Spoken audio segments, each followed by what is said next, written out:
அனைவருக்கும் வணக்கம். ஸ்ரீ வியாசர் ஜோதிடம் தங்கள் அனைவரையும் அன்புடன் வரவேற்கிறது. நண்பர்களே, இந்த காணொளியில் நாம் ஒரு ஜாதகத்திற்கான பலனை பார்க்க இருக்கிறோம். இந்த ஜாதகர் 28/7/94 பிறந்திருக்கிறார்.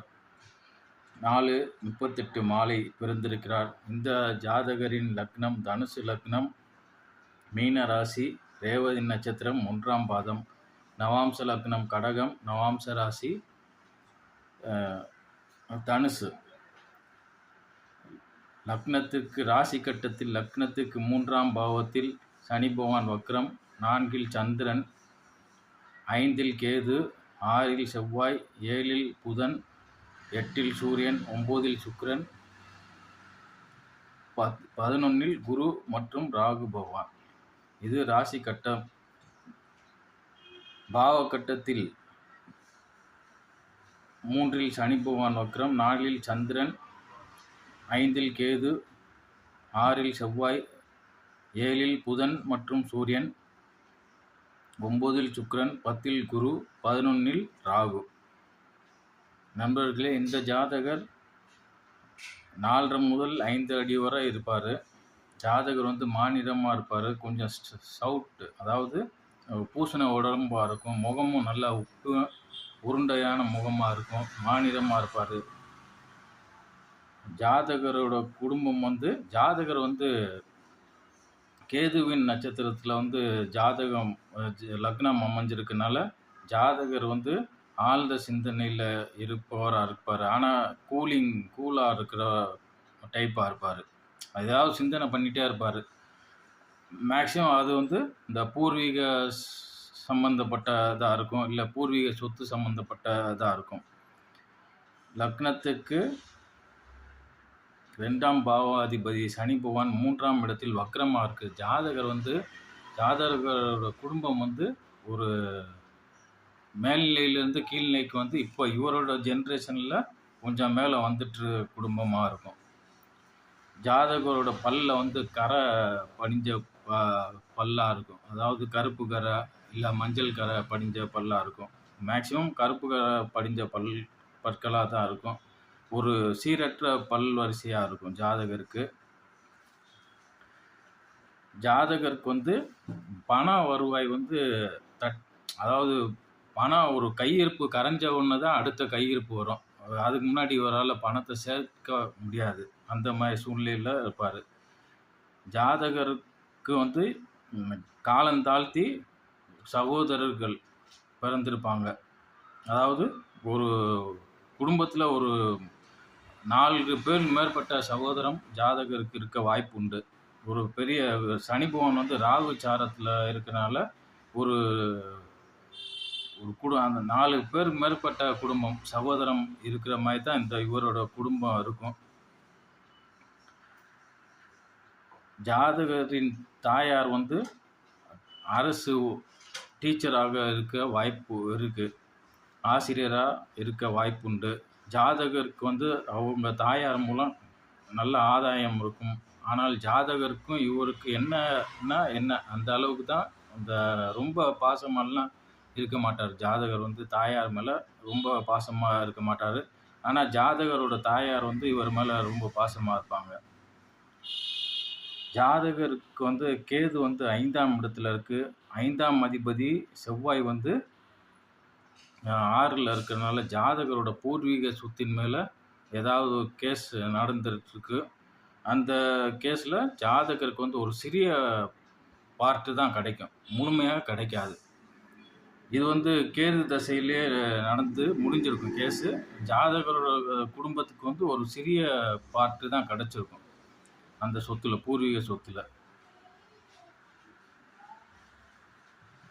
ஜாதகர் 6ஆம் அதிபதி சுக்கிர பகவான் 9ஆம் பாவத்தில் இருக்கனால ஜாதகருக்கு ஜாதகரோட தந்தை கடன் பெற்று அதனால் கொஞ்சம் நொடிஞ்ச நிலைக்கு போயிருக்க வாய்ப்புண்டு. ஏன்னா சுக்கிரன் 6ஆம் அதிபதி 9ஆம் பாவத்தில் இருக்கார். ஜாதகரோட தந்தை கடன் நாளியாகி அதனால் நொடிஞ்ச நிலைக்கு சென்றிருப்பார் ஜாதகரோட தந்தை. ஆனால் ஜாதகரோட தாயார் வருவாயில் தான் இவங்க குடும்பம் ரன் ஆகிருக்கும் மேக்சிமம். லக்னத்துக்கு 7ஆம் அதிபதி புத பகவான் அங்கேயே இருக்காரு. லக்னத்துக்கு 7லே இருக்காரு. சூரிய பகவானோட 9ஆம் அதிபதியோட இருக்காரு. ஜாதகர் வந்து தன்னுடைய கேது திசையில் அவருக்கு படிக்கும்போதே ஒரு காதல் வயப்பட்டு அதனால் படிப்பு தடைப்பட்டிருக்க வாய்ப்பு உண்டு. அதனால் கல்வி தடைப்பட்டு படிப்பு பாதிக்கப்பட்டிருக்கும். ஆனால் திரும்பியும் அந்த கண்டினியூஷன் பண்ணியிருப்பார். ஜாதகர் வந்து படிப்பு கண்டினியூ பண்ணி ஒரு டிகிரி வாங்கியிருப்பார். ஜாதகருக்கு வந்து புதன் வந்து ராசி கட்டத்தில் சூரிய பகவானுக்கு முந்தின கட்டம், அதாவது பிந்திய கட்டத்தில் இருக்கனால ஜாதகருக்கு வந்து படிப்பு கேட்ட தொழில், அவரே 10ஆம் அதிபதி ஆகிறார் புத பகவான். அவர் வந்து சூரிய பகவானுக்கு பின் ராசியில் இருக்கனால படிப்புக்கேற்ற வேலையாக கிடைக்காது. மேலும் தொழில் வேலையை வந்து செட் ஆகாமல் மாற்றிக்கிட்டே இருப்பார் ஜாதகர். இவர் வந்து புனர்பூசம் நட்சத்திரத்தில் புத பகவான் உட்காந்துருக்காரு, 2ஆம் பாதத்தில் உட்காந்துருக்காரு. அதனால் இவர் வந்து டீச்சர், ஆனால் தகுதிக்கேற்ற வேலை கிடைக்காதனால இவர் வந்து டியூஷன் சென்டர் அந்த மாதிரி தான் நடத்தலாமே ஒழிய ஒரு ஆசிரியராக போய் பணியாற்றினா அங்கே வந்து மேலிடத்துக்கும் இவருக்கும் தகராறாகி கருத்து வேறுபாடு ஏற்பட்டு இவர் வந்து பணியை விட்டு நீங்கிற சூழ்நிலையில் வருவார். அதனால இவருக்கு வந்து டியூஷன் சென்டர் அந்த மாதிரி, அதாவது ஒரு டீச்சர்னா பள்ளி அந்த மாதிரி போகிறது அது பெரிய லெவலு. இவர் வந்து சின்ன லெவலில் அந்த டியூஷன் சென்டர் நடத்தலாம். அந்த மாதிரி பண்ணால் இவருக்கு நல்ல வாய்ப்பு இருக்குது. மேலும் இப்போ வந்து சுக்கிர தசை நடந்துகிட்ருக்கு. சுக்கிர தசை வந்து 6ஆம் அதிபதி மற்றும் 11ஆம் அதிபதி ஆகிறார் சுக்கிர தசை, சுக்கிர பகவான். அதனால் இவர் வந்து இந்த சினிமா ஃபீல்டு, சுக்கிரன் 6ஆம் அதிபதி வந்து சேவை சம்மந்தப்பட்டது. அதனால் சினி ஃபீல்டில் அந்த லேண்டு, இவருக்கு வந்து 6ஆம் அதிபதி நில ராசியாக வர்றது. அவர் வந்து இந்த சினி ஃபீல்டில் இந்த லொக்கேஷன் பார்த்து கொடுப்பாங்க, அந்த வேலையை பார்க்கலாம். இல்லைன்னா சனி பகவான் வந்து சுக்கிரனை பார்க்குறாரு, செவ்வாய் பகவானும் பார்க்கறனால அது லொக்கேஷன்ஸு. 2வது இந்த டெக்னீஷியன்ஸ் வேலை சினி ஃபீல்டில் அந்த மாதிரி வேலைக்கு போனால் இவருக்கு வந்து செட் ஆகும். சுக்கிர பகவான் திசையில் சனி பகவானும் செவ்வாய் பகவானும் அவரை பார்க்கறனால இந்த சினி ஃபீல்டில் இந்த மாதிரி தொழிலில் பண்ணால் செட் ஆகும் இவருக்கு. 10ஆம் அதிபதி 7லே இருக்குது. அதனால் இவருக்கு வந்து ஏற்கனவே சொன்னது தான், படிப்புக்கேற்ற வேலையாக இருக்காது. கொஞ்சம் சூரியனுக்கு முன்னாடினால அதோட கொஞ்சம் தகுதி குறைவான வேலையாக தான் இருக்கும்.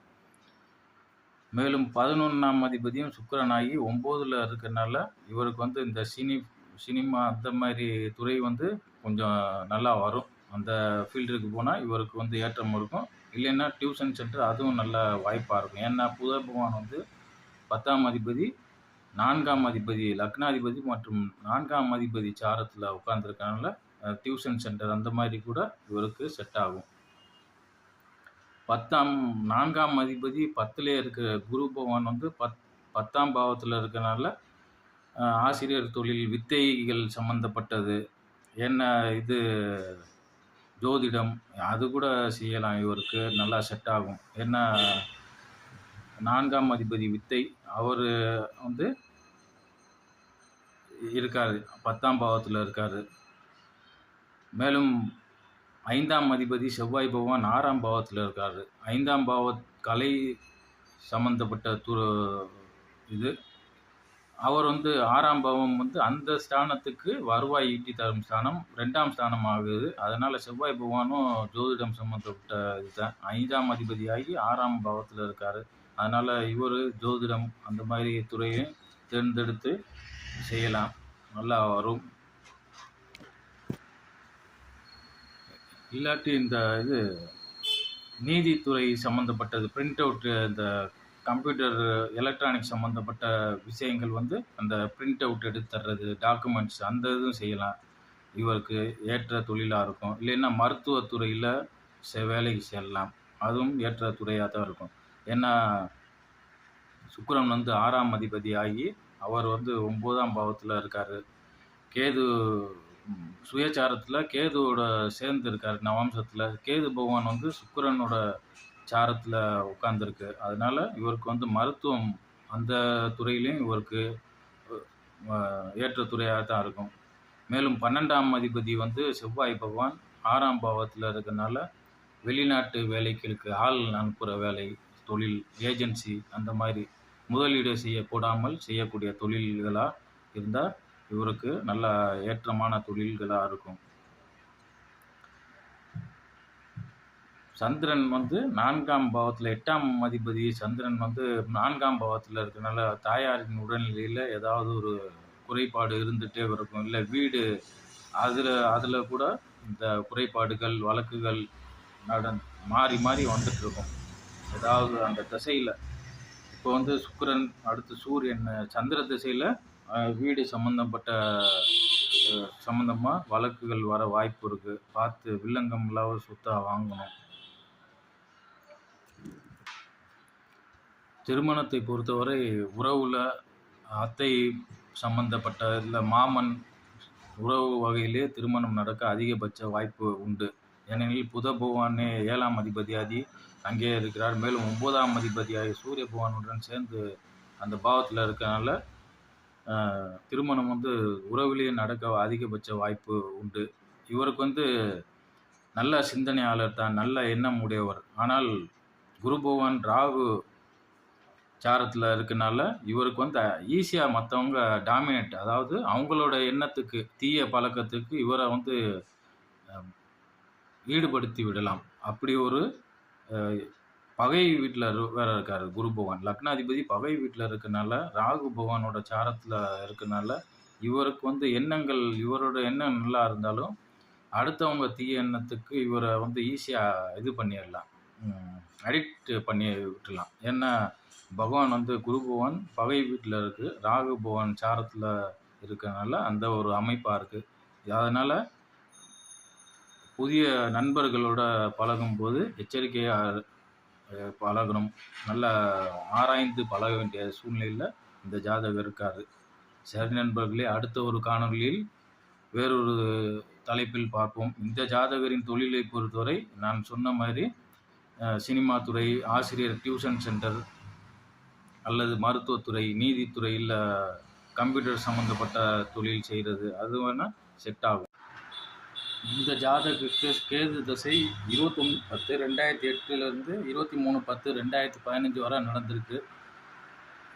கேது தசையில் சுக்கிர புக்தி 21/10/2008 19/3/2009 வரைக்கும் சுக்கிர புக்தியும், செவ்வாய் புக்தி 25/4/2011 21/9/11 வரைக்கும் நடந்திருக்கு. ஆக இந்த செவ்வாய் புக்தியிலையோ அல்லது சுக்கிர புக்தியிலையோ இந்த ஜாதகருக்கு வயிற்று பகுதியில் ஒரு அறுவை சிகிச்சை நடந்திருக்க வாய்ப்பு உண்டு. மேலும் புராஸ்டேட் சுரப்பி சம்பந்தப்பட்ட சிகிச்சைக்காக அறுவை சிகிச்சை நடந்திருக்கலாம்.